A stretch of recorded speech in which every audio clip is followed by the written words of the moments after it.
Monsieur Benezech, est-ce que je peux vous demander de nous dire quelles sont vos motivations? Quels sont les éléments qui vous conduisent à faire cela? Il y a plusieurs hypothèses possibles, je vous les laisse expliquer. Je voudrais comprendre pourquoi cette volonté de dire les choses, de répéter les choses à vos risques et périls. Pourquoi? Me demande le 20 mai 2013 Jean-François Imbert, président de la commission d'enquête du Sénat sur l'efficacité de la lutte contre le dopage. Lorsqu'après mon monologue de près de 35 minutes, le président de la commission d'enquête du Sénat prend la parole dans cet amphithéâtre aux trois quarts vide, je ne suis pas surpris. Je m'attendais même à cette question. Pourtant, je n'ai pas de réponse toute faite, prête à être servie. Rien, si ce n'est des hypothèses. Cela m'a paru tellement évident de prendre la parole pour dénoncer ce que je voyais, pour m'inquiéter des dangers d'une course à la performance qui semble sans limite, que ce pourquoi me paraît presque déplacé. Est-ce qu'il est anormal de s'inquiéter pour la santé de son prochain, fût-il joueur de rugby et capable de performances physiques de plus en plus spectaculaires? Est-ce qu'il est interdit d'en appeler à un débat, là où l'omerta s'impose comme la règle? Est-ce que la capacité de ce sport à générer des revenus de plus en plus importants l'exonère de toute question morale? Apparemment oui. Mais pourquoi moi, enfin? En fait, je ne suis pas sûr qu'une seule réponse suffise. C'est plutôt la conjonction de plusieurs éléments qui m'a amené à m'élever pour dénoncer ce qui peut, si rien n'est fait, devenir un problème de santé publique. Parce que ce que vit le rugby, bien d'autres sports en font l'expérience. Et il existe partout dans le monde des gamins aux yeux pleins d'étoiles qui, pour rejoindre leur modèle, seront prêts à faire les mêmes erreurs. Alors pour ces enfants et les miens, il me paraît important de démontrer que certaines chimères peuvent devenir d'inacceptables poisons et qu'un moment de gloire ne se négocie pas contre un bout de vie. Je mène ce combat pour rendre au sport ce qu'il a apporté aux gamins que j'ai été et pour faire que les générations futures ne se focalisent pas sur d'uniques rêves de puissance et de gloire, mais recherchent avant tout les plaisirs simples et les valeurs éducatives que procure toute pratique sportive. Pour ces raisons, il m'est important de mener à bien cette mission, quitte à casser l'image un peu trop parfaite que le rugby essaie de nous vendre.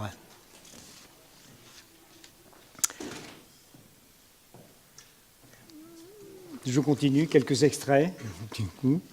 Parmi les acteurs principaux en France de la lutte antidopage, Françoise Lannes, la directrice du laboratoire d'analyse de Châtenay-Malabry, seul laboratoire français accrédité par l'Agence mondiale antidopage pour l'analyse des échantillons prélevés dans le cadre de la lutte antidopage, paraît être un personnage digne de foi et surtout en capacité d'apporter une vision précise sur le sujet en se basant sur les résultats de toutes les analyses des prélèvements d'urine et de sang effectués sur le territoire français auprès de l'ensemble des sportifs de toutes disciplines confondues chaque année dans son laboratoire. Ainsi, sa déclaration devant la commission du Sénat déclenche une belle polémique. Si l'on tient compte de toutes les substances qui figurent sur la liste des produits interdits par l'AMA, le sport qui donne le plus fort pourcentage positif est le rugby. Vient ensuite le football. Cependant, la substance dopante la plus rencontrée dans nos analyses est le cannabis. J'ai également fait le calcul des pourcentages de positivité hors cannabis. Si l'on ne tient pas compte du cannabis, on trouve le rugby en tête de liste.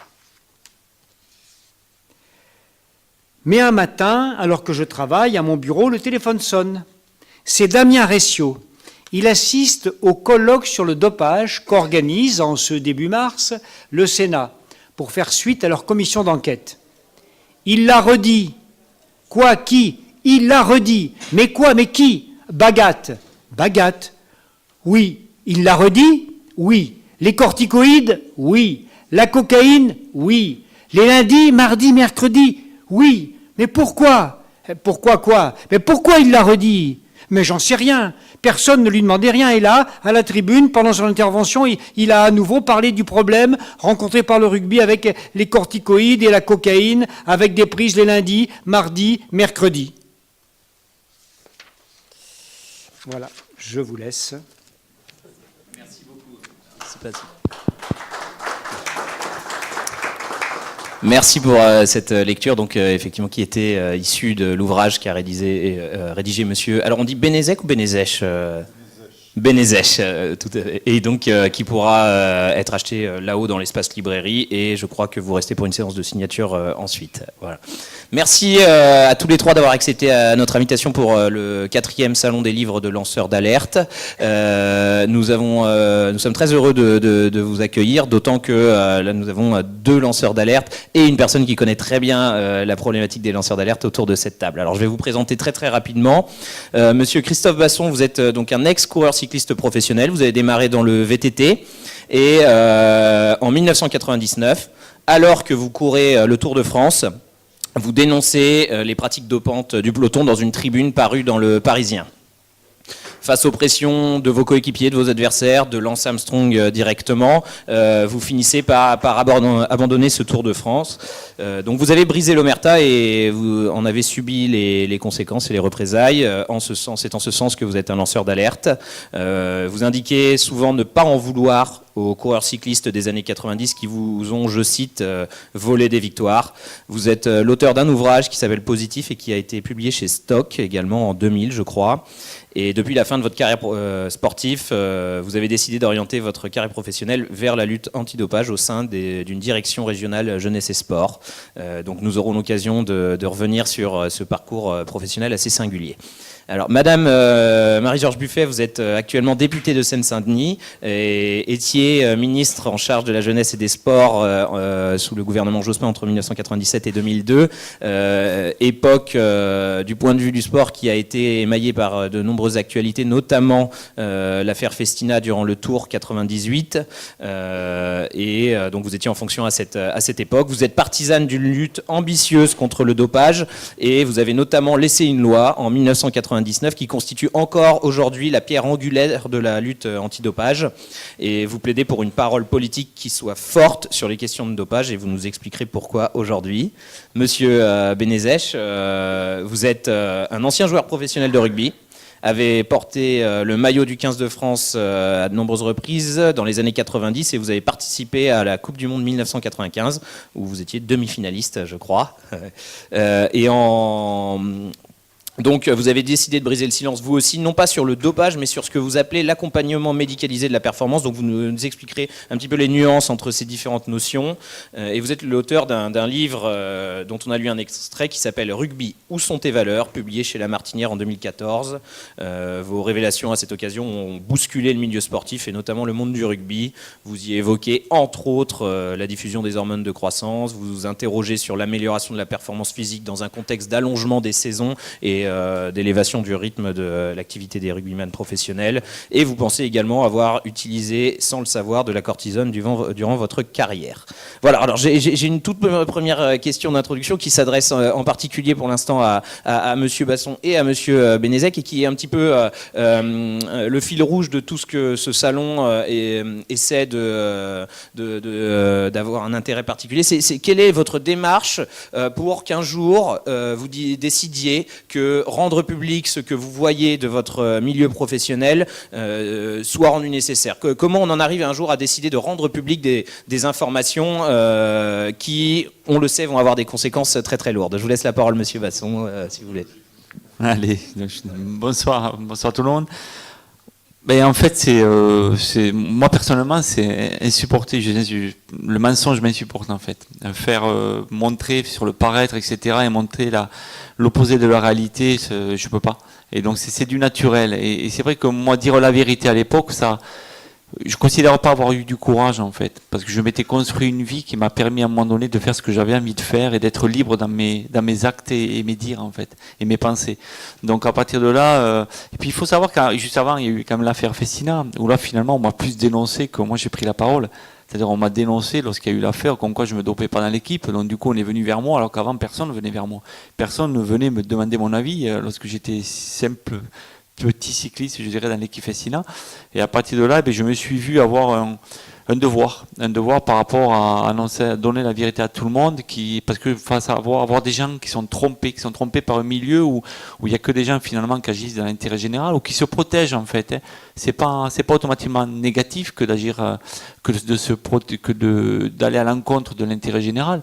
C'est juste qu'à un moment donné, quand des gens ne se sentent pas bien, mais bien évidemment, quand on ne se sent pas bien, on n'a pas envie de faire du bien aux autres, on n'a pas envie de faire du bien à un milieu, on n'a pas envie de faire du bien aux générations futures, parce qu'on manque déjà de reconnaissance.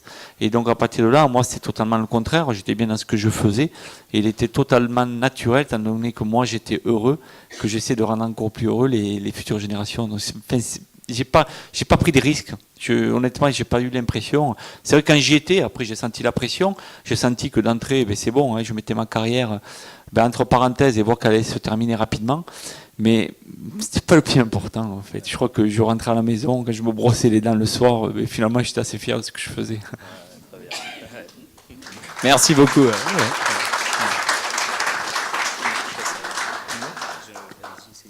Bonjour à tous. Alors, techniquement, en ce qui me concerne, je ne suis pas parfaitement un lanceur d'alerte, puisque par définition, un lanceur d'alerte est censé être dans l'univers dans lequel il perçoit des choses qu'il va dénoncer. Donc moi, quand j'ai pris la parole, j'étais en dehors de l'univers de rugby. Mon activité professionnelle ne dépendait pas du rugby en tant que tel. J'en ai eu des conséquences de ma prise de parole, même économique, mais je n'étais pas dans ce profil parfait du lanceur d'alerte. Et aussi, deuxième différence, c'est que dès le départ, quand j'ai pris la parole, j'ai toujours eu la volonté, elle est toujours présente aujourd'hui, de m'investir dans ce qui pourrait être la construction d'une approche un peu meilleure que celle qui est faite par le rugby aujourd'hui. Alors, bien sûr, il ne s'est pas passé grand-chose à ce niveau-là depuis, mais néanmoins, si à un moment donné, il y a une volonté commune de construire une voie différente dans l'évolution de ce sport, j'assume ma position et donc la possibilité d'être constructif dans cette logique-là. Puisque, ça on va le voir ensuite, je pense, dans le débat, j'ai une vision assez pragmatique du sport, de la manière dont la performance se construit aujourd'hui. Par contre, ce que je dénonce, c'est deux choses. C'est l'hypocrisie qui accompagne les pratiques et surtout la mise en danger de la santé des sportifs, avec quelques spécificités dans le rugby, encore plus que dans d'autres disciplines.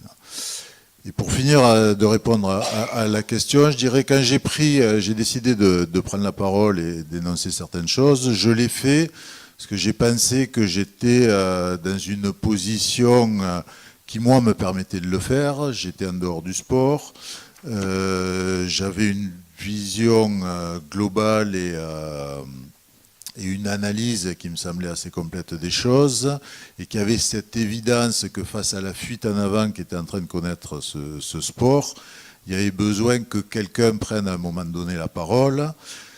Alors j'ai jamais pensé que ma parole allait changer complètement les choses. Par contre, il y avait cette évidence qu'il fallait, dans une logique d'une construction par petites pierres, par petites touches, et chaque petite pierre allait amener à la construction de quelque chose qui allait permettre une évolution, sachant qu'il y avait des grosses pierres aussi qui pouvaient être amenées, mais que ces grosses pierres-là, donc des gros changements, ne pouvaient être faits que, et ça c'est l'historique d'autres sports comme le cyclisme qui le prouve, ces grosses pierres-là ne pouvaient être apportées que par des interventions soit policières, soit juridiques. Mais et c'est pour ça que je l'ai fait, il était important qu'il y ait une première petite pierre qui marque le début de quelque chose. Merci beaucoup. Marie-Georges Buffet, vous étiez donc en fonction à cette époque, notamment dans les années 90, lorsqu'éclate le scandale Festina. Lorsque vous étiez en fonction également, on vous a beaucoup reproché un contrôle antidopage à Tignes de l'équipe de France de football juste avant le démarrage de la Coupe du Monde. Comment, sur le plan politique, on analyse le phénomène du dopage lorsqu'on est en fonction? Qu'est-ce qu'on en tire comme conséquence et comment vous en êtes arrivé à cheminer jusqu'à la rédaction de cette loi que vous faites passer en 1999? D'abord, on découvre petit à petit l'ampleur du phénomène. Parce que lorsqu'on est extérieur au mouvement sportif, et c'était mon cas avant de devenir ministre, on a bien entendu parler du dopage, de quelques cas célèbres.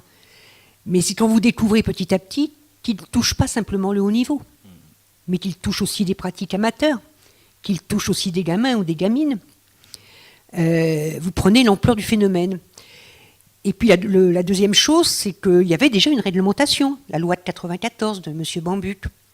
Sauf que cette loi mettait le ou la ministre, le ministère, en première ligne.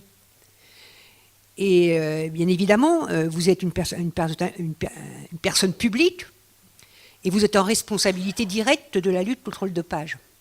Je me rappelle très bien avoir annoncé à un sportif sa suspension de 2 ans, et puis ensuite être parti quelque temps après dans sa ville pour un débat, et de m'être trouvé entre 3000 pétitions demandant de revenir sur ma décision, le papa du sportif en question à côté du maire qui m'accueillait pour me montrer toute la peine qu'il avait, etc. Et puis il y a eu Tignes, où vraiment sans ordre précis, mais parce que c'était leur travail, les inspecteurs de jeunesse et sport ont osé aller faire un contrôle dans une phase préparatoire de l'équipe de France de foot, et l'ensemble des médias, vous pouvez regarder, l'ensemble des médias nous sont tombés dessus avec une violence. On avait osé déranger l'équipe de France, et en plus de football. Manque de patriotisme. Peut-être. Voilà, et donc c'est là qu'avec Paul Zobut, qui est l'ancien président de la Fédération d'athlétisme, on avait déjà commencé à travailler sur la loi, mais on s'est dit qu'il faut vraiment une loi qui crée une indépendance de la lutte contre le dopage. C'est-à-dire que ce soit vraiment une agence qui soit indépendante des pouvoirs politiques et du mouvement sportif qui mène ce combat. Et puis, entre-temps, on avait commencé à sensibiliser le ministère de la Santé et le ministère de l'Intérieur, et on avait créé des sortes de cellules régionales avant que la loi soit définitivement adoptée. Et c'est comme ça qu'arrive l'affaire Festina, puisqu'il y a un contrôle qui arrête cette voiture. Mais le plus étonnant, et ce qui m'avait, je me rappelle, c'est que le départ du Tour de France se faisait à Dublin. Le soir, donc, il y a l'arrestation de la voiture, et le lendemain, des membres de mon cabinet vont dans le village du Tour. Et tout le monde se marre. Tout le monde se marre. Parce qu'il y avait une telle impunité. Et il y a même un membre du CIO français qui dit, comme ça à la volée, qui dit on va la faire taire, ça va. Et donc, voilà, ça devait rouler, continuer à rouler, quoi. Mais parce que c'était normal. Parce que dans le cyclisme, comme dans d'autres sports, c'est pas spécialement le cyclisme, mais le cyclisme, il y avait un peu le dopage du pauvre qui était plus facilement prenable, j'ai envie de dire. C'était un dopage d'équipe. Je me rappelle de la femme à M. Wörth, qui avait été arrêtée, donc avec sa voiture. Je la rencontre quelques années plus tard dans une émission de télé. Je dis, cette femme doit me haïr. Et elle m'est tombée dans les bras parce qu'elle me dit, moi j'avais les produits dans mon frigidaire à la maison. C'est-à-dire que c'était toute l'équipe qui était prise là-dedans, et les familles. Bon. Donc quand la loi arrive, le fait qu'on ait une autorité indépendante, puis après il y a eu la bagarre au niveau européen face au CIO, la création de l'AMA, puis après bon, ça a volé. Mais on y reviendra. L'AMA est menacée en ce moment. Ça a donné du champ à la lutte contre le dopage. Alors pourquoi je dis qu'il faut une parole politique forte ? Parce qu'il ne faut pas faire que de la répression, il faut faire aussi de la prévention. Pour faire de la prévention, il faut sans arrêt en parler. La tricherie, mais pas que la tricherie. Ce que vous dites, la santé des sportives et des sportifs. Bon. Voilà. Bon, là, j'ai fait un rapport récemment sur justement la santé des sportifs hors dopage. Vous savez qu'il y a un suivi médical réglementaire pour les 14 000 sportifs de haut niveau. C'est obligatoire. Il y a des fédés qui ont assumé que 21% de suivi médical réglementaire. 21% des athlètes de haut niveau de cette fédé ont suivi un suivi médical réglementaire. Voilà. Mais ça inquiète personne. Personne ne convoque le président de fédé, enfin je dis le président parce que, hélas, c'est des hommes, mais le président de fédé pour lui dire ta convention, elle va sauter si ça continue comme ça. Voilà. Donc, c'est pas que le dopage, c'est aussi le surentraînement, c'est aussi tout ça. Hein. C'est aussi, par exemple, les très jeunes gymnastes. Quelles sont les conditions d'entraînement, quelle sont la qualité des encadrements, etc. C'est tout ça. Et pour ça, il faut une volonté politique. Voilà. Il faut savoir dire à un moment non. On ne va pas faire comme ça, et vous allez écouter un peu ce qu'on vous dit. Voilà. Mais c'est un combat qui n'est pas fini. Hein. C'est un combat, vu les enjeux financiers et géopolitiques, c'est un combat. Allez-y, monsieur Bénézet. Alors, pour compléter les propos de Madame le ministre, la ministre, il est important de remettre le sujet dans un contexte plus général et plus global, qui est du rapport de l'individu, de nos sociétés aux médicaments. Et aujourd'hui, un pays comme les États-Unis connaît une crise sanitaire énorme dans l'utilisation des antidouleurs auprès de la population et les addictions que ça crée, qui est quelque chose qu'on retrouve dans le sport de haut niveau. Mais le sport de haut niveau n'est jamais que le reflet de ce qui se passe dans nos sociétés. Et donc ce qui est important et ce qui va être important dans le futur, c'est d'avoir une vision plus rationnelle de ce que peut apporter le médicament à l'être humain, sachant qu'un médicament peut sauver des vies, mais trop de médicaments peut tuer. Et tout le sujet, tout le débat, le vrai débat est là et dépasse le cadre du sport de haut niveau, même si le sport de haut niveau est un parfait reflet de ce qu'est notre société aujourd'hui. Juste en complément, durant les années 90, vous disiez, je crois, lors de l'audition que vous avez eue de la commission d'enquête sur la lutte antidopage, que Richard Virenque était à une dizaine de prises médicamenteuses par jour. C'est lui qui le disait à la barre du tribunal. Voilà, monsieur Basson, allez-y. Oui, après, on le voit bien, c'est que pour être lanceur d'alerte, à un moment donné, il faut avoir des convictions. Et c'est pas toujours simple, en fait. Parce que justement, quand on parle du cyclisme tel que je l'ai connu dans les années 90, il faut savoir qu'à l'époque, en fait, la norme était devenue la déviance et la déviance était devenue la norme. C'est-à-dire que vous viviez dans un milieu où tout le monde se dope et faire le métier, c'est se doper. Et vous êtes tout seul au milieu et vous ne concevez pas du tout le métier comme ça et vous dites non, mais je ne suis pas fait pour ce milieu. Et quand vous dites finalement la vérité, mais vous êtes convaincu par ça, mais finalement vous êtes seul parmi 26. Donc est-ce que vous avez raison d'être convaincu ou vous êtes dans le faux? Parce qu'on vous explique bien sûr qu'il faut se doper pour mieux récupérer, etc. Et finalement pour protéger votre santé. Vous voyez, donc on vous inverse le discours, on vous dit que c'est le sport de haut niveau qui vous fatigue, qui vous rend malade, et c'est le dopage ou l'assistance médicale qui va vous permettre de préserver la santé. Et surtout quand vous êtes issu d'une famille en campagne où vous avez vraiment confiance dans le médecin, etc., qui vous prône tout ça. Donc c'est super compliqué. Donc si vous n'avez pas cette conviction, c'est super difficile de défendre des idées. Et après, il y a le moment où ne pas se doper, c'est facile en fait, parce que vous avez cette conviction personnelle.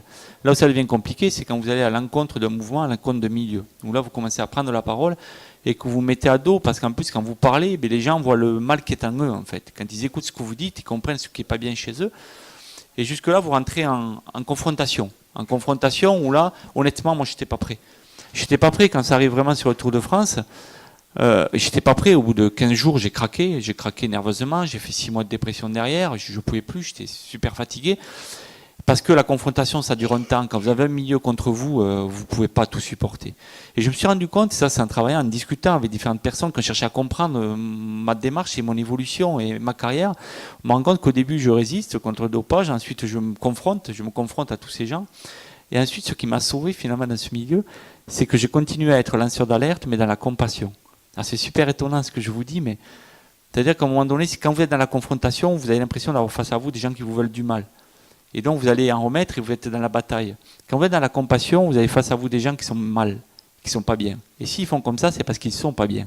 Et que vous avez de la chance d'être heureux. Et là, du tout, automatiquement, ça vous permet d'être beaucoup plus résistant, de mieux comprendre les gens, de comprendre pourquoi les gens le font. Et là, vous réfléchissez de suite que vous agissez de manière, en fait, finalement, vous êtes le mieux placé, vous êtes dans l'intérêt général parce que vous avez cette chance de le faire et qu'eux ne peuvent pas le faire. Et donc, même si vous les avez face à vous, vous vous dites, mais non, je vous le fais, tu le fais pour eux parce qu'eux n'ont pas perçu ce que tu perçois. Donc c'est très complexe, mais là, par contre, vous avez une situation beaucoup plus facile en termes de lanceur d'alerte parce que vous êtes dans cette... Je n'appellerai pas ça la sagesse, parce que je ne me considère pas être un sage, mais où vous arrivez à être dans la compassion et comprendre les gens. C'est vrai que dans toutes les interviews que vous avez données, jamais vous n'avez fait preuve ni d'amertume ni d'animosité, et vous avez beaucoup d'empathie pour des parcours comme celui d'Yann Ulrich, comme Marco Pantani qui est décédé depuis. Alors, Monsieur Bénézet, je voudrais qu'on revienne un petit peu, si vous le voulez bien, sur la lutte antidopage. Je crois que vous avez un avis assez tranché sur l'efficacité de cette lutte. Est-ce que vous pouvez nous en dire un petit peu plus, s'il vous plaît ? Bien sûr. Alors, il faut savoir que le terme dopage, la terminologie associée au dopage et l'organisation de fait qui va en résulter est avant tout et surtout une communication de crise au service du secteur économique qu'est le sport. Alors, ce que je dis ne remet surtout pas en cause le travail sur le terrain que font des gens comme Christophe Basson, leur conviction, leur implication et la réussite de ce qu'ils peuvent faire. Mais dans une vision pragmatique du sport, de la compétition et de ce qu'il a fallu faire, et d'ailleurs, si on reprend l'historique de la mise en place de la lutte antidopage, elle a commencé dans le cyclisme, à la fin des années 60, avec une sorte d'obligation de mettre en place un encadrement, parce que les instances sentaient que ça commençait à partir un peu dans tous les sens, qu'il y avait quelques abus et qu'il fallait un peu qu'ils redressent les choses et qu'ils redressent le tir. Mais ils l'ont fait dans une logique qui était de surtout prendre le moins de gens possible, et pour le faire, ils prévenaient les cyclistes bien avant les contrôles. Donc il y a toujours eu une vision pragmatique des choses qui était on contrôle le sport de haut niveau de manière à ce que quand il y ait des abus, des débordements, on puisse les sanctionner, mais tout en laissant la capacité au sport de haut niveau, à la compétition qui est un spectacle et qui fait partie de l'industrie du spectacle, à même titre que d'autres, de pouvoir offrir le plus beau des spectacles. Et donc, quand il y a un sportif qui va un peu trop loin dans la prise de testostérone et donc dans la construction musculaire, par exemple Ben Johnson, ben à un moment donné, on accepte de le sacrifier sur l'autel de la lutte antidopage pour bien montrer à tout le monde, à l'extérieur et à l'intérieur, qu'il y a certaines limites induites à ne pas dépasser. C'est ce qui s'est passé donc avec Ben Johnson aux Jeux Olympiques 1988. Ah, c'est ça, à Séoul, oui, tout à fait. Et c'est ce qui se passe toujours aujourd'hui, d'une manière plus globale, par rapport à certains produits, à certaines utilisations de produits. Et un exemple significatif de ça, c'est les corticoïdes. Donc les corticoïdes qui ont une première fonction d'éteindre les signaux de douleur du corps, donc de permettre de plus facilement dépasser ces limites, de continuer à être performant malgré des faiblesses physiques, que ce soit douleur, que ce soit certains types de blessures, et avec un effet induit que les sportifs ont vite découvert, qui est une capacité au dépassement de soi, voire même sur des prises importantes, de pouvoir même fabriquer du muscle grâce directement aux corticoïdes.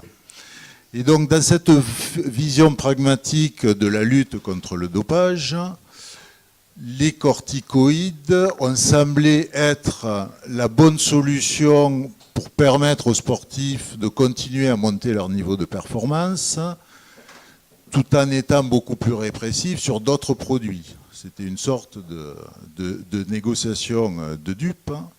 Alors, de dupes, pourquoi ? Parce que d'un côté, les corticoïdes ou le laxisme sur la prise de corticoïdes permettait d'aller plus loin sur la prise d'EPO qui avait été dès le début identifié comme un produit très dangereux. Alors très dangereux parce qu'il y avait des prises sur des quantités importantes d'EPO qui ont provoqué directement des morts par arrêt cardiaque. Bon, il faut savoir pour le PO, pour l'anecdote, qu'aujourd'hui, beaucoup de médecins sportifs qui ont quand même tendance à tenir un discours qui est de dire que maintenant ils maîtrisent très bien les traitements par EPO par le principe de microdose. Alors, sachant que bien évidemment c'est des apprentis sorciers puisqu'ils n'ont aucune étude, aucun recul qui permet de dire si c'est vrai ou pas. Alors d'un côté, le PO dangereux, donc là, la lutte antidopage se doit d'être inflexible. Et de l'autre, les corticoïdes, soi-disant identifiés comme non dangereux, et surtout importants dans la lutte contre les blessures et les douleurs. Donc on autorise, voire même qu'on encourage, puisque les corticoïdes ne sont pas recherchés dans les périodes dites hors compétition. Et il faut savoir qu'en rugby, les périodes hors compétition, c'est du lundi au vendredi, puisque la compétition étant plutôt le samedi en rugby, la période hors compétition de la lutte antidopage est dans les 48 heures autour de la compétition. Donc, et d'où, pour revenir à la citation de mes écrits, la pratique du lundi, mardi, mercredi, où là on peut charger en corticoïdes, puisqu'il n'y a pas de risque.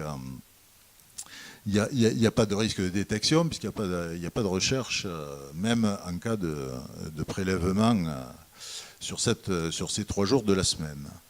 Alors,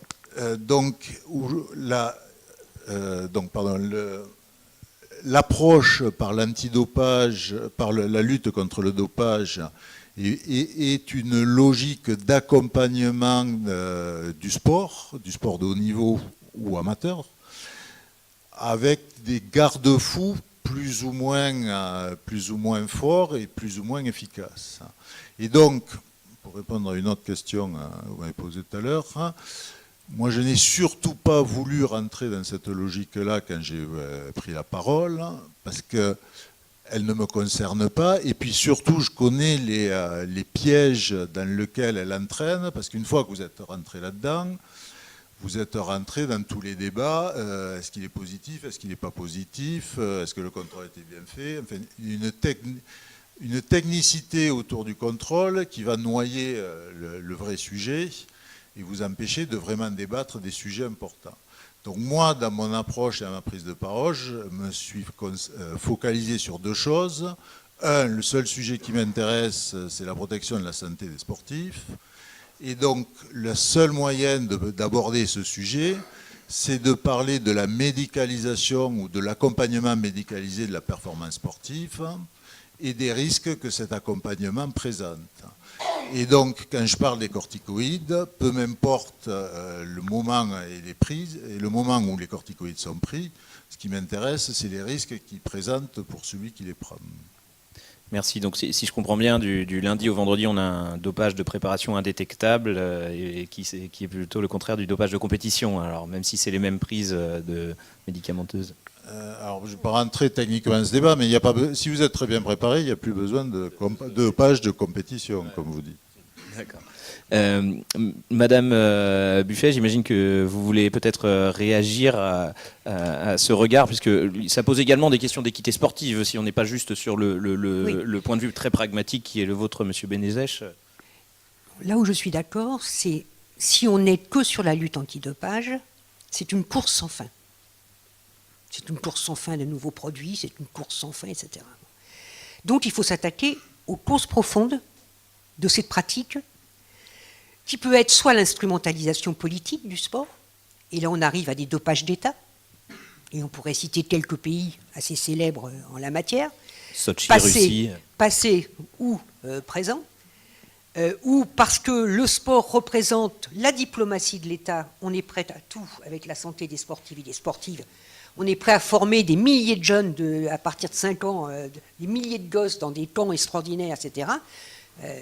Regardez sur Internet le nouveau camp d'entraînement, puisqu'on veut découvrir des grands joueurs de foot en Chine. Regardez ce qu'est le Versailles du foot en Chine, qui accueille des dizaines de milliers de gamines et de gamins qui sont très jeunes, spécialisés dans une matière, avec toutes les conséquences que ça a sur leur propre développement, etc., sans parler dopage. Je parle là que leur situation physique. Oui, mais est-ce Oui. qu'il faut regarder aussi loin que la Chine? Non, mais je vais vous prendre cet exemple parce qu'il est récent.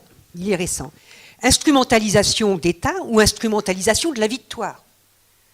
Moi, j'ai été frappé quand le président de la République a dit à propos de la Coupe du Monde en Russie, à Clairefontaine, où il est allé voir l'équipe de France quelques jours avant son départ en Russie, il a dit « Je viendrai vous soutenir si vous êtes en demi-finale ». C'est-à-dire si vous portez bien l'image de la France parce que vous serez dans le dernier groupe. Bon. C'est-à-dire l'instrumentalisation au quotidien de la victoire. Voilà. Qui se fait ici, ailleurs. Voilà. Bon. Donc il faut lutter contre ça. Il faut lutter aussi sur les enjeux financiers. Le budget des sports, c'est moins de 500 millions du ministère des Sports. Moins 7% l'an passé, moins 8% cette année. Enfin, bon. Bientôt, il n'y aura plus de ligne budgétaire, comme ça sera réglé. Le budget de la Ligue professionnelle de football, c'est 900 millions. Voilà, on ne joue pas dans la même cour. Il faut être clair. Bon. Donc ces enjeux financiers, bien sûr, font qu'il y a des enjeux, y compris sur la détection des jeunes sportifs ou sportives, et on a vu toutes les affaires autour du foot ces dernières semaines, et puis il faut gagner, quoi. Il faut avoir des résultats qui permettent d'entretenir cette manne financière, d'être retransmis à la télé, de toucher les droits télé, etc., etc. Donc ça aussi, ça pousse, bien sûr, soit des méthodes d'entraînement, soit du dopage, soit, bon, etc., etc. Donc il faut aussi s'attaquer à cette question-là. C'est énorme, hein. Moi, je me suis essayé une fois avec la taxe Buffet, qu'est-ce que je me suis prise? Pourtant, c'est rien, hein, ça rapporte 80 millions, enfin bon, c'est de la poussière. Mais voilà, il faut s'attaquer à ça. Après, sur le dopage lui-même, la loi française et le fonctionnement de l'Agence mondiale antidopage reposent sur le contrôle. Il repose sur le contrôle. Positif ou négatif. Donc, Positif ou négatif. Et il repose sur la sanction sportive. Vous êtes suspendu 2 ans, à vie, vous êtes suspendu. Bon. J'ai toujours défendu cela. Jusqu'à récemment, j'ai toujours défendu cela. Il faut un contrôle positif. On ne peut pas montrer du doigt des gens si on n'a pas la preuve, etc. Puis il y a eu l'affaire Armstrong. Il n'y a jamais eu aucun contrôle positif. Malgré qu'aujourd'hui, les sportifs sont comme des terroristes. C'est la seule catégorie de population qui peut être contrôlée entre 21h et 6h du matin. Aujourd'hui, l'AMA c'est plus l'AMA, c'est l'ITA qui diligente les contrôles, peut diligenter des contrôles en pleine nuit chez des sportifs et des sportives. Les seuls autres à qui on peut faire ça, c'est les terroristes, des gens suspectés de terrorisme. Donc, les contrôles... Mais on n'a pas pris Armstrong par les contrôles. Armstrong a été pris par une enquête du FBI. Voilà, donc, est-ce qu'il faut passer aujourd'hui à une lutte qui se base sur le contrôle, la prise de produits, la sanction sportive, ou est-ce qu'il faut basculer, comme on a basculé sur la gestion financière des fédérations internationales, par exemple avec la FIFA, avec l'enquête de police, etc. Est-ce qu'il faut basculer dans cette lutte-là contre le dopage? Voilà, c'est une grosse question qui n'est pas encore tranchée. L'AMA a quand même permis, moi vous savez, je suis pas d'un caractère particulièrement optimiste, rien ne nous y pousse en ce moment, mais donc je pense que c'est une lutte extrêmement difficile et qui fait rentrer tellement de choses. Enfin, moi je me rappelle d'un gamin qui m'avait expliqué qu'avant de sortir du vestiaire, leur entraîneur leur mettait des, vous savez, les cachets qui font des bulles là, sous la lèvre. Il avait quoi? Il avait 10 ans, le môme. Bon, voilà. Donc c'est toute une éducation de l'encadrement, enfin, tout ce qui est médecin des équipes. Tout ce qui est médecin des équipes, il faut bien qu'on y touche un jour à ce système de médecins des équipes, etc. Bon, voilà, il y a des fédérations qui ont des médecins fédéraux à temps extrêmement partiel. Donc le suivi médical réglementaire et tout, ils sont là quelques heures dans la fédé, c'est tout. Vous voyez, donc il faut agir sur tout ça. Voilà, on marque des points, on n'a pas gagné la guerre, ça c'est clair. Là, il y a une offensive des États-Unis contre l'AMA. Est-ce qu'ils veulent la fragiliser? Est-ce qu'ils veulent... voilà, c'est un combat qu'il faut continuer à mener. Il faut peut-être trouver de nouvelles formes. Mais on a marqué des points quand même. On n'est pas resté... on a quand même marqué des points ces 20 dernières années, quoi. Ou, du moins, c'est plus quelque chose, comme tu disais, Christophe, voilà, c'est comme ça, c'est les types, on fait ça.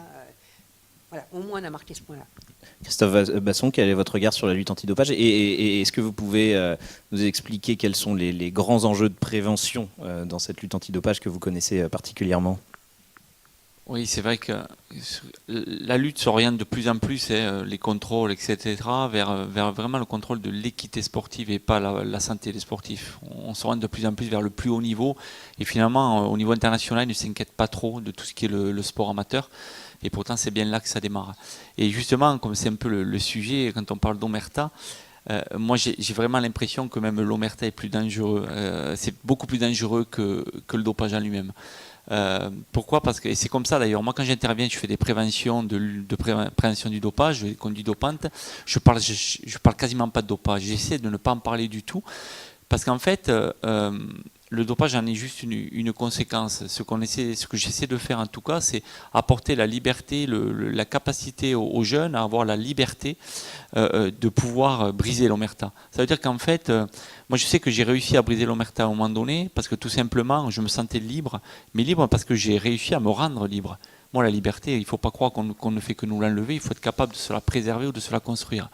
Et notamment, j'interviens sur deux aspects qui sont pour moi super importants. C'est déjà avoir plusieurs cordes à son arc. C'est-à-dire qu'à un moment donné, à partir du moment où vous êtes rentré dans un milieu, où vous êtes dans un confort, vous êtes heureux. Moi, j'étais cycliste professionnel, j'étais super bien payé, entre guillemets, je trouvais, pour faire quelque chose que j'aimais, c'est super bien. Et quand c'est super bien, vous inquiétez pas du fait que ça peut s'arrêter à un moment donné. Et quand ça arrive, malheureusement, où vous êtes dans une situation super compliquée, où on va vous faire quelque chose que vous n'êtes pas d'accord de faire, en fait, parce que derrière, vous avez peut-être une famille, vous avez des enfants, vous allez le faire, mais peut-être pas pour vous, et vous allez peut-être vous mettre en danger juste pour sauver votre famille et vos proches. Et c'est-à-dire parce que vous avez la corde au cou. Et c'est qu'on sait très bien faire dans ces milieux-là, où on vous met la corde au cou pour que vous n'ayez pas le choix. C'est-à-dire que vous arrivez au bout d'un couloir, il n'y a qu'une porte, vous prenez celle-là. Déjà, c'est la double corde à son arc. C'est-à-dire qu'aujourd'hui, moi, j'ai un métier qui me plaît, je suis agent de l'État, je lutte contre le dopage, mais je sais que si demain on me donne des consignes qui ne conviennent pas et qui ne sont pas du tout dans mon éthique, je serai capable de dire non et je serai capable de le déclarer et je serai capable d'en parler. Parce que je sais qu'au pire, je perdrai mon travail, mais j'aurai autre chose à côté, je saurai rebondir. Et ça, c'est ce qu'on appelle un peu la confiance en soi, l'estime de soi. Et il y a le deuxième aspect qui est super important, c'est que si vous voulez être libre, il ne faut pas vivre dans le mensonge. Vous savez, moi à l'époque, j'étais cycliste, je veux dire, il y en a qui se dopaient, je ne me dopais pas, mais tous les coureurs de l'équipe trompaient leurs femmes tous les soirs parce qu'on pouvait, il y a des miss, etc. On faisait ce qu'on voulait. Et il y a plein de choses comme ça, des actes qui, moi, me paraissaient injustes. Mais moi, si à un moment donné, un soir, j'avais trompé mon épouse, et qu'à un moment donné, je m'étais mis à parler de dopage, qu'est-ce qu'on m'aurait dit ? On m'aurait dit, Christophe, il vaut mieux que tu te taises, sinon j'appelle de suite ta femme. Et je n'aurais pas été libre. Et c'est bien parce que j'ai réussi à vivre dans la vérité, ne pas avoir de secret, assumer tout ce que je fais, ou du moins faire tout ce que j'étais capable d'assumer. Parce que c'est un peu comme ça qu'on doit le voir. Avant de faire, je me dis, est-ce que je suis capable de l'assumer derrière ? Et donc, automatiquement, comme ça, je me suis rendu libre. Et vous savez, quand on dit, pourquoi je dis que l'omerta est plus dangereuse finalement, que c'est beaucoup plus dangereux que le dopage, c'est que tout simplement, la plus grande, quand on regarde l'Organisation mondiale de la santé, c'est quoi ? C'est l'équilibre entre le bien-être physique, mental et social. Et vous savez, quand vous n'êtes pas capable, vous n'avez pas le droit de vous exprimer, de défendre des idées, je trouve que c'est une plus grande souffrance que juste un petit pépin physique. Excusez-moi, hein, je ne minimalise pas du tout les effets du dopage, mais c'est-à-dire que quand vous détruisez vos convictions et finalement vous êtes un simple mouton et vous subissez un système, je pense qu'en termes de santé, je ne dis pas que c'est pire, mais ça fait très mal, en fait.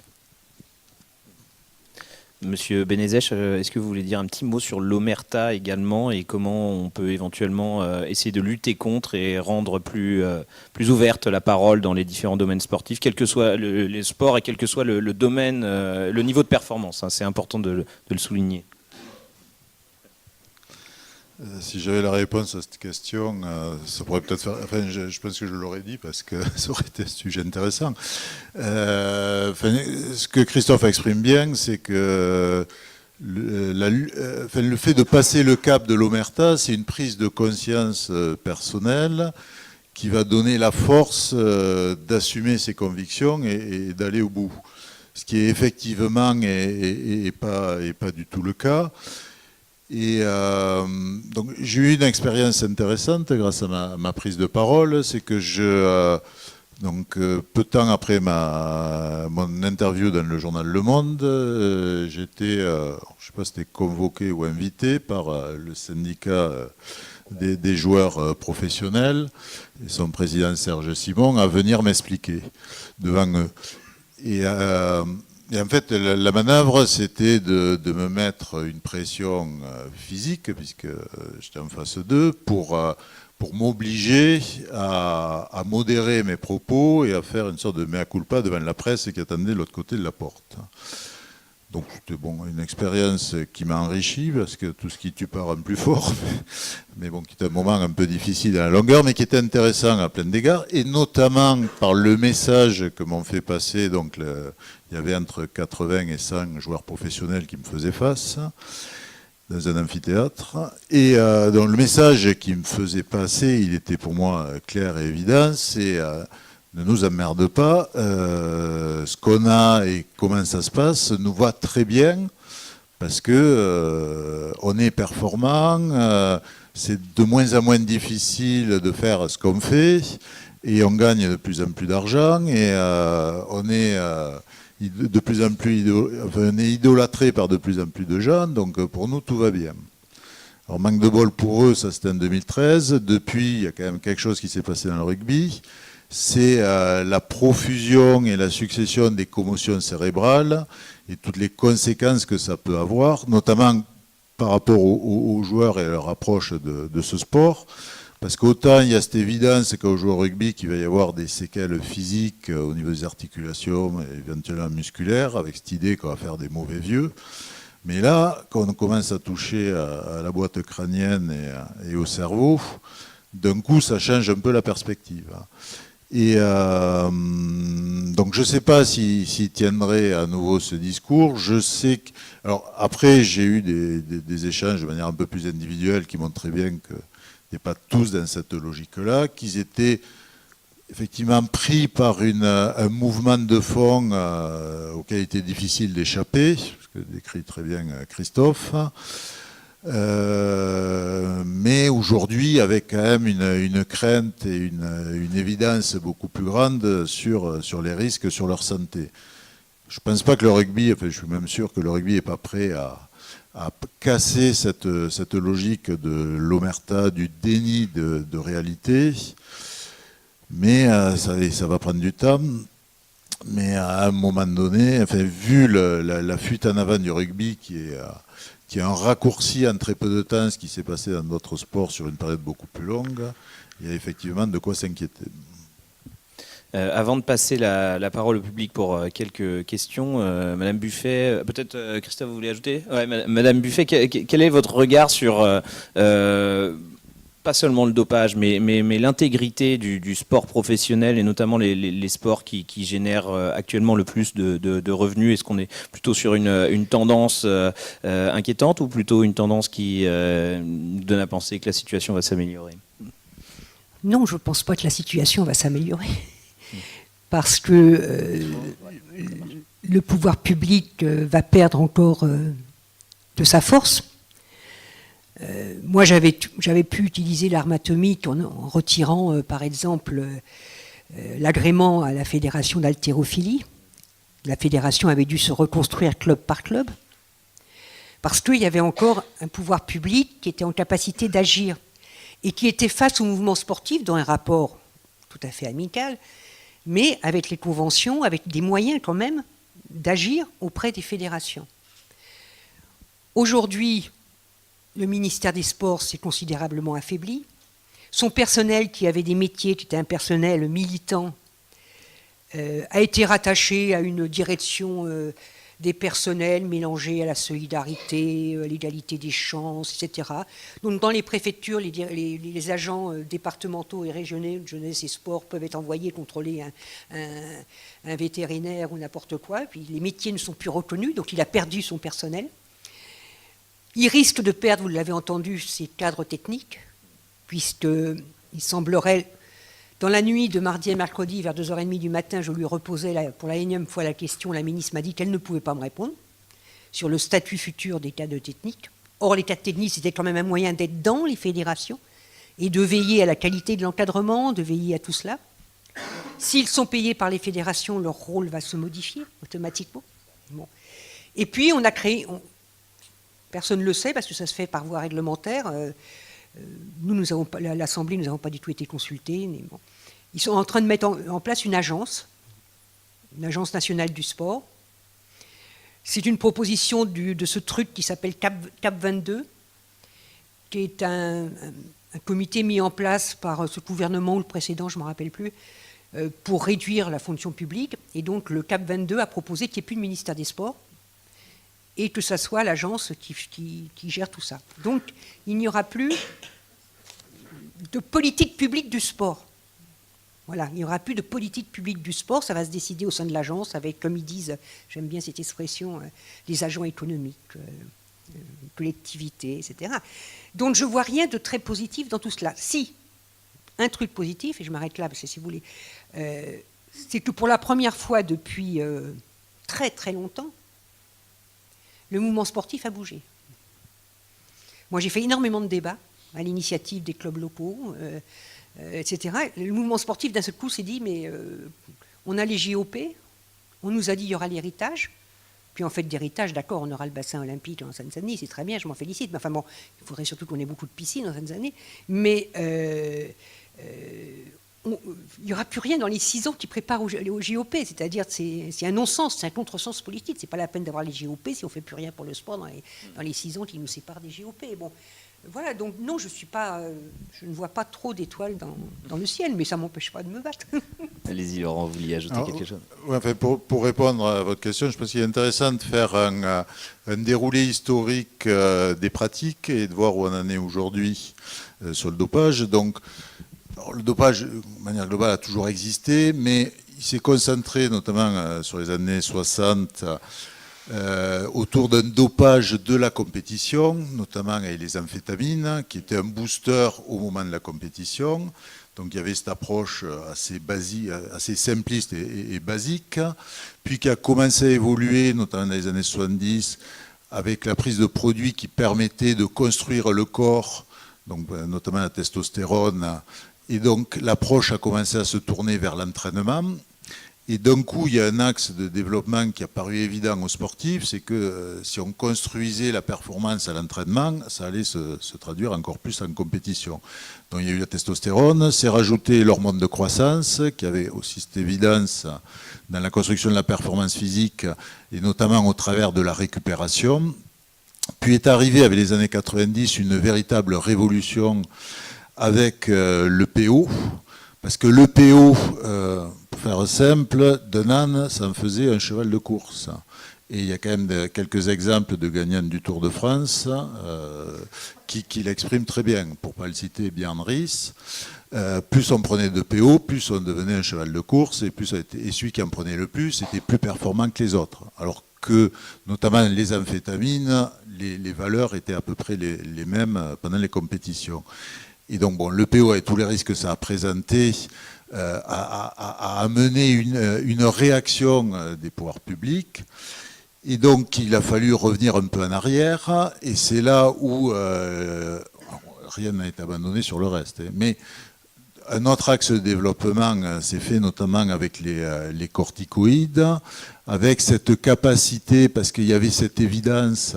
Et d'ailleurs, il y a eu un élément qui a été une prise de conscience, un moment très fort qui a été quand la sprinteuse Marion Jones donc a été inculpée, une prise pour dopage, et qu'on a découvert qu'une sprinteuse prenait de l'EPO. Ça a été une sorte de choc tellurique, en se disant, mais l'EPO c'est pour l'endurance, ça améliore la performance sur un axe d'endurance, alors que là on parle d'une sprinteuse. Sauf que c'était évident, bien évidemment, que de prendre un produit qui amène une base de longueur de l'effort peut très bien être utilisé dans la répétition d'efforts très courts. Et donc on s'est rendu compte qu'en fait, le nerf de la performance, le noyau fort de la performance, c'était l'entraînement et la répétition des efforts à l'entraînement. Et donc là, il y a on est actuellement dans une course sans fin sur être capable de monter les quantités d'entraînement pour être le meilleur le jour de la compétition.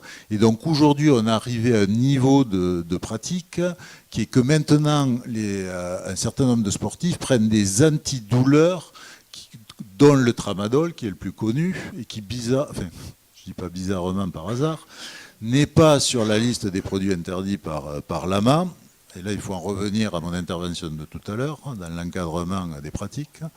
Donc, les sportifs, un certain nombre de sportifs, sont dans la prise d'antidouleurs suffisamment puissants pour être capables d'encaisser les quantités et l'intensité de la succession d'entraînements pour préparer les plus grands objectifs de leur carrière, selon les sports. Et donc aujourd'hui, on est dans la prise de produits d'accompagnement à la performance qui ne sont pas liés directement à la performance, mais qui sont liés à la douleur engendrée par la performance. Donc aujourd'hui, on est arrivé quand même à un niveau qui paraissait il y a quelques années encore incroyable, mais qui malheureusement est un niveau où donc on demande des choses plus que surhumaines, plus qu'inacceptables au corps des sportifs. Allez-y Christophe. Justement, pour rebondir par rapport à la douleur et l'entraînement, moi je sais qu'en termes de prévention, ce qui est important aux jeunes athlètes, c'est de leur expliquer que finalement on progresse quand on se repose plutôt que lorsqu'on s'entraîne. Ça peut paraître étonnant ce que je dis, mais vous savez, l'entraînement, vous fatiguez votre organisme, et c'est lorsque vous récupérez que votre organisme se prépare à un prochain effort aussi fort, voire plus fort que celui que vous avez fait avant. Et ça paraît pas, mais psychologiquement, ça change tout. C'est quand même sympa de savoir quand on est dans le canapé, on progresse. Vous voyez, donc c'est quand même, en général, vous êtes assez bien entendu là-dessus. Après, il y a un deuxième aspect où je voulais revenir, c'est tout le côté, ce qu'on appelle, on a tendance à appeler les compétences psychosociales chez les jeunes, et je pense que c'est super important de travailler là-dessus si on veut avoir plus tard des jeunes sportifs ou des sportifs adultes citoyens. Parce qu'on parle quand même de ça, quand même. Être lanceur d'alerte, c'est avant tout être citoyen. C'est pas agir dans son intérêt personnel, mais également agir dans l'intérêt général. Et c'est tout simplement, c'est l'éducation. C'est comment on va faire grandir l'enfant. Est-ce qu'on le met derrière un bureau à l'âge de 5 ans jusqu'à l'âge de 15 ans, avec un aspect totalement descendant et qui n'a jamais le droit de dire non? Et on voudrait demander ensuite à ce jeune, à 16-17 ans, de s'opposer à son idole qui vient lui dire non, si tu veux faire le métier, si tu veux être performant, il faut que tu te dopes. C'est super compliqué quand même. Parce que le jeune, lorsqu'il cherche son indépendance, il se détache de la famille, il se rattache à un groupe, et dans ce groupe, il y a une culture. Ça peut être le cannabis aussi, c'est exactement la même chose. Comment ce jeune va pouvoir dire non à un groupe alors qu'il a envie d'en faire partie? Donc c'est pas facile tout ça. Tout ça, ça se crée. Et donc automatiquement, là-dessus, il est important de travailler. Il y a des pédagogies différentes, bon bref, il y a un ensemble de choses comme ça. Mais c'est tout simplement l'épanouissement personnel, de manière à amener le jeune à avoir une bonne estime de soi. Mais vous savez, quand je dis bonne estime de soi, c'est pas la fausse bonne estime de soi. La fausse bonne estime de soi, c'est les nombreuses personnes, malheureusement, que je vois au travail et qui ont besoin de me dire que sa collègue arrive à 8h30, donc demi-heure après l'heure, et part demi-heure avant l'heure pour se convaincre qu'elle travaille bien. C'est-à-dire critiquer l'autre pour se convaincre que nous, on est bien. Alors ça, c'est la fausse estime de soi. La bonne, c'est, voilà, comme je disais tout à l'heure, on sera dans une glace, on se dit, qu'est-ce que j'ai fait de ma journée? Est-ce que finalement, je me suis privilégié par rapport à l'intérêt général ou par rapport aux autres? Est-ce que finalement, en me privilégiant, j'ai un peu fait du mal aux autres? Parce que des gens méchants, il n'y en a pas beaucoup. Par contre, des gens qui se privilégient, il y en a beaucoup. Ils ne sont pas de mauvaises intentions. Et c'est essayer d'aller vers ça, mais avant d'être altruiste, il faut d'abord s'aimer. Bien évidemment. Et on est dans une société où malheureusement, les gens se sentent de moins en moins considérés. Et comment voulez-vous que ces gens agissent dans l'intérêt général si eux ne se sentent pas considérés? Et tout ça, petit à petit, ça va changer, je pense. Pourquoi? Parce qu'on a des générations qui cherchent le plaisir immédiat. Et c'est pas mal. Avant, on avait des générations qui attendaient le plaisir à la retraite, en fait. On bossait pendant 40 ans et on allait en profiter à 60 ans ou maintenant beaucoup plus. Et maintenant, on a des jeunes qui sont quasiment convaincus qu'ils n'auront pas de retraite et ils savent qu'il va falloir qu'ils profitent pendant qu'ils travaillent. Et ces gens-là, ces personnes-là ont une réflexion différente. Ils n'attendent pas autant que ce qu'attendent les anciennes générations, des gens qui sont au-dessus d'eux. Ils se prennent beaucoup plus en main. Ils font des choix parfois qui paraissent incongrus pour les anciennes générations. Aller élever des chèvres dans les Pyrénées juste pour être heureux, les anciennes générations ne le comprennent pas. Moi, mes parents étaient heureux d'apprendre que je devienne fonctionnaire et que j'ai un travail à vie. Mais par contre, moi, je ne le vois pas comme ça. Peut-être que dans 5-6 ans, j'arrêterai parce que j'ai envie d'autre chose et j'ai envie de défendre mes idées. Et ça, c'est une bonne nouvelle, je trouve. C'est comme ça qu'on peut faire changer justement les choses au niveau national, voire international. Bon, ça fait du bien entendre comme propos. Est-ce qu'il y a une ou deux questions? Et très rapidement, puisque on a déjà dépassé le temps imparti. Je voudrais juste ajouter que le dopage ne concerne pas uniquement les sportifs, mais également des étudiants, parce que par exemple, il n'y a pas assez de place là où ils veulent aller, ou des cadres, avec les amphétamines, les cafés et tout ce qui est comme ça. C'est vrai, comme vous le disiez au début, c'est un peu le reflet de la société dans laquelle nous sommes. D'accord, il n'y a pas d'autres questions? Ah si, allez, ce sera la dernière question. Allez-y, monsieur. Oui, bonjour. En fait, je voulais un peu parler de mon expérience personnelle, ça va être très rapide. C'est juste, j'ai été rugbyman pendant 20 ans. Bon, alors, j'ai jamais été professionnel, mais j'ai joué à un haut niveau en jeune et après, j'ai fini en Fédéral 1. Et il y a quand même quelque chose qui est assez choquant. Et en même temps, je suis un très grand fan de cyclisme. Alors, j'ai toujours suivi ça, parce que j'ai toujours suivi l'évolution de la lutte antidopage dans le cyclisme. Et nous, on s'est toujours dit, en même temps, on se disait, mais c'est incroyable, il n'y a jamais de contrôle dans le rugby. C'est-à-dire que moi, j'ai joué 2 Coupes du Monde junior. J'étais en espoir à l'UBB, après même en Fédéral 1 et tout. Enfin, sur, on va dire, 15 ans de haut niveau, à partir du pôle, si je commence à partir du pôle espoir jusqu'à la fin, j'ai été contrôlé une fois. Et c'était un contrôle urinaire, une seule fois. Et enfin, moi, je trouve ça choquant, vraiment. Il me semble, une autre fois, il y a eu un contrôle inopiné à la fin d'un match, mais à chaque fois, ils prennent 3 joueurs. Donc, au final, ça fait 2 contrôles. Et j'ai été concerné par un seul sur toute ma carrière. Alors certes, j'ai pas joué en top 14, sauf qu'il se passe exactement la même chose en top 14, puisque vous le dites très bien, le plus fort taux de contrôle positif en proportion des contrôles, c'est le rugby. C'est simple, à chaque fois qu'il y a une vague de contrôle, il y en a 10 ou 12% qui sont positifs. Enfin, c'est juste totalement incroyable. Vous imaginez s'il y avait autant de contrôles dans le rugby que dans le cyclisme? Parce que dans le cyclisme, je veux dire, les mecs sont contrôlés 15 fois par saison au minimum. Enfin, c'est... Enfin voilà, moi tout ça tout simplement pour dire que je suis choqué. Et quand vous avez sorti vos propos et votre livre, moi je jouais encore et avoir la réaction officielle, c'était qu'est-ce qui vient nous... Et vous l'avez très bien dit en plus, qu'est-ce qui vient nous casser les couilles, franchement, non mais c'est vrai. Mais après, individuellement, on parlait à tout le monde. Tout le monde est conscient. Moi, j'étais en coloc avec les mecs qui faisaient venir leurs produits d'Afrique du Sud, du machin, des États-Unis, et des pots comme ça, avec inscrit 30 000 trucs, ils ne savaient même pas ce qu'il y avait dedans. Ils prenaient tout le temps. Les corticoïdes, dès que les mecs ont la douleur, c'est systématique. Enfin voilà, puis on l'a vu encore avec le Racing, Ronimov, Carter et Rocco Socco, hein, la finale. Puis là, c'est pareil, soit des AUT, soit c'est bon, c'était déclaré. En fait, c'est... Voilà, c'était un peu pour dire tout ça. Enfin, je veux dire, à mon avis, on est très très très loin de la lutte qu'il faudrait faire, surtout dans le rugby et dans d'autres sports aussi. Et je pense que justement, le cyclisme a été pendant de très longues années, et il est toujours l'arbre qui cache la forêt, parce que quand il y a un contrôle positif dans le cyclisme, même quand il est mineur, ça fait la une des journaux pendant 3 jours. Donc voilà. C'est vrai qu'on n'a pas eu le temps de parler des AUT, mais c'est un vrai sujet. Enfin, moi, je ne suis pas spécialement connaisseur du sport, mais quand j'observe qu'à peu près, dans énormément de sports, y compris le cyclisme, à peu près tous les grands champions sont prétendument asthmatiques, ça me surprend. Ça surprend énormément le grand public. Et merci pour votre témoignage. Est-ce que vous êtes surpris par ce que vous venez d'entendre ou pas du tout? Sur l'affaire de l'asthme, je me rappelle, avant, j'arrivais juste au ministère, il y avait la Coupe du Monde d'aviron en France. Il y avait un taux d'asthmatique parmi les pratiquants de l'aviron qui m'avait stupéfaite. Alors, depuis, c'est quand même a été rendu obligatoire la prescription médicale du médecin, etc., pour justifier la prise de produits contre l'asthme. Mais après, quel est le rôle joué par les médecins? Voilà. C'est pour ça qu'il faut différencier le médecin fédéral du médecin prescripteur, du médecin d'équipe et tout, et qu'il faut donner plus de moyens au médecin fédéral. Sur les contrôles, vous allez sur le site de l'Agence française de lutte contre le dopage, vous avez le nombre de contrôles par sport. Et vous verrez que le rugby n'est pas le moins contrôlé. Mais je vous contredis pas. Le fait est que l'Agence française de lutte contre le dopage n'a pas les moyens d'exercer plus de contrôles. C'est rien son budget. Bon. Elle a son propre laboratoire, il est menacé, il peut être supprimé. Il faudra donc qu'elle transpose les prélèvements dans d'autres laboratoires européens, etc. Donc, est-ce qu'on donne à l'Agence française de lutte contre le dopage les moyens nécessaires pour exercer beaucoup plus de contrôle? C'est quand même une des questions que nous avons dans les années à venir, surtout dans la préparation des GOP, parce qu'on va être quand même en charge de quelque chose avec les Jeux olympiques et paralympiques. Mais pour compléter votre réponse et prendre un cas particulier récent, qui est le contrôle positif de Chris Froome lors du Tour d'Espagne 2017.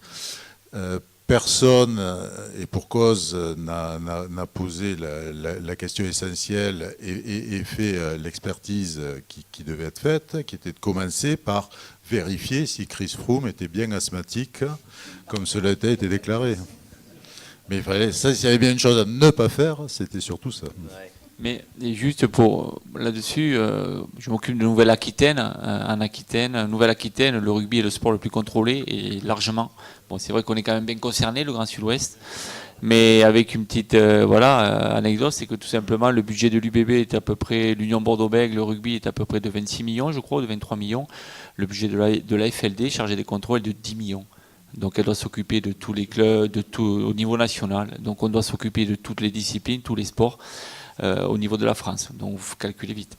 Et ça, c'est d'une chose pour les contrôles. Et là, ça se complique encore plus lorsque c'est question des procédures à aller défendre des échantillons positifs. Parce que là, par contre, malheureusement, la méthode à l'américaine se développe de plus en plus, où les grosses structures arrivent avec mettre de l'argent sur la table et disent nous, on va aller au bout. Et nous, on est capable d'aller au bout jusqu'à temps. Et la FLD, malheureusement, en termes de procédure, on ne peut pas aller à un certain niveau. Sinon, elle fait faillite, tout simplement. Bon, militons pour un encadrement du sport au niveau national un peu plus fort. Et puis, ce sera la toute dernière parce qu'on a vraiment déjà... juste un petit mot, juste dire aussi, souvent on m'a souvent posé la question, mais quelle solution pour qu'il n'y ait plus de dopage? Ça peut paraître bête, et au début je le disais en souriant, mais j'y crois de plus en plus. Je dis qu'il faudrait que tout le monde soit heureux. Mais finalement, vous savez, parce que souvent les gens qui vont se doper, c'est qu'ils ont un problème, ils ont un manque.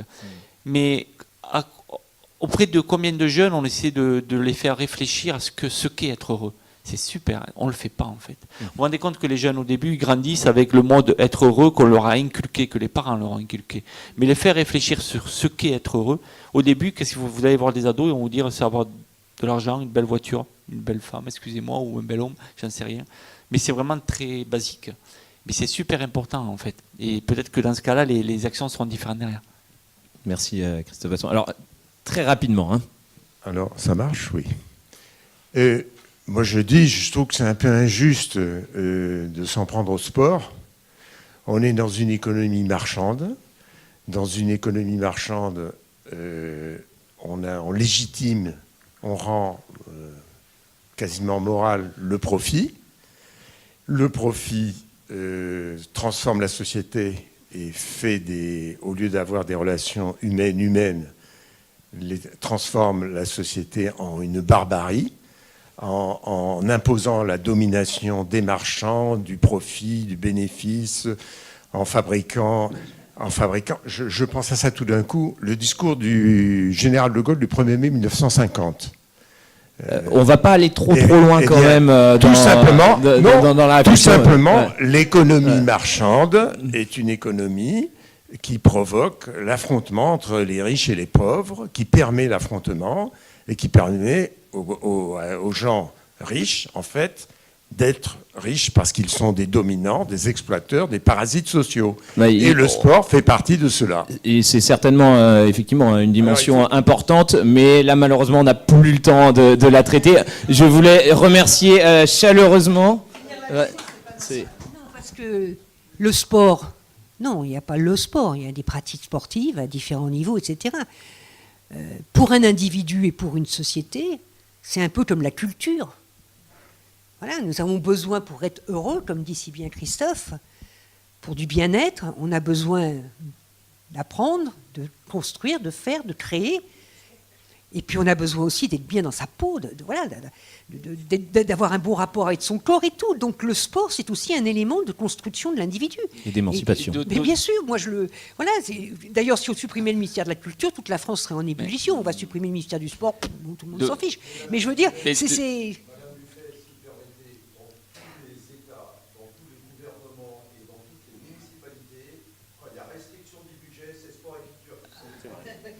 Ça, c'est clair. Mais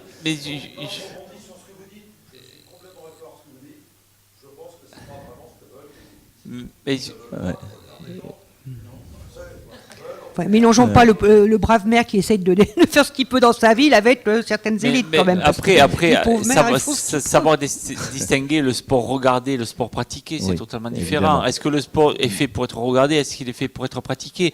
Et c'est là que toute la différence se fait en fait. Exactement. Bon, je constate en tout cas que 1 heure, c'est pas assez pour ce genre de sujet. Un grand merci à nos 3 invités, également aux personnes qui ont posé des questions. Et on est très content parce que c'est la première fois en 4 ans qu'on parle de sport au Salon des livres de lanceurs d'alerte et je crois qu'on va avoir besoin de remettre à l'ordre du jour l'année prochaine ce sujet parce qu'il y a beaucoup de lanceurs d'alerte et je pense également à des lanceurs d'alerte qui sont notamment de nationalité russe, qui sont contraints à l'exil. On pense à eux, ils sont aux États-Unis aujourd'hui parce que ne peuvent plus être en sécurité dans leur pays d'origine. Il y a des lanceurs d'alerte dans une situation très compliquée dans le domaine du sport, faut pas les oublier. Merci à tous.